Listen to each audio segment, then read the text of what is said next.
যাওগা যদি অল্প সামান্য কিছু মুরগি বা মুরগির সিনার গোস লগে থাকে, লগে মানে বাড়িতে থাকে, তাইলে চাইলেই এক্কেবারে একটা মজার খাওন বানান যায়।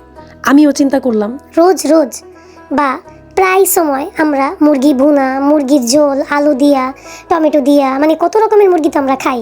পাইন্না কইরা, শুকনা কইরা, চড়া মরা সব কিছু খাই ফেলাইছি। কিন্তু একটু ব্যতিক্রম করে যদি খাওন যায় তাহলে কিন্তু জিনিসটা খারাপ লাগে না। এই কারণে আমি আজকা মুরগির অল্প কটুক গোস লিছি, লিয়া এটারে ভালো করে পিসা ফেলাইছি।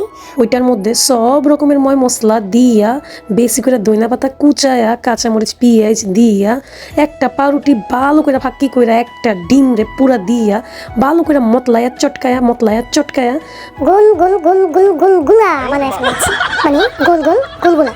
এই গোলাগুলারে সুন্দর কইরা আমি আবার রান্ধুম। কি কারণে রান্ধুম? কারণ শুকনা গোলগুলা হাতে হাতেই খাওয়া যাবো গা। যদি এটা তরকারির মতন রান্ধন যায় তাহলে কিন্তু রুটি, পরোটা, ভাত যেই কোনো কিছু দিয়ে খাওয়ান যাবে। মাসাল্লা সবটি গোলগুলা একেবারে কেউ কম না, মাসাল্লা দেখতে সব ঠেকা ঠেক।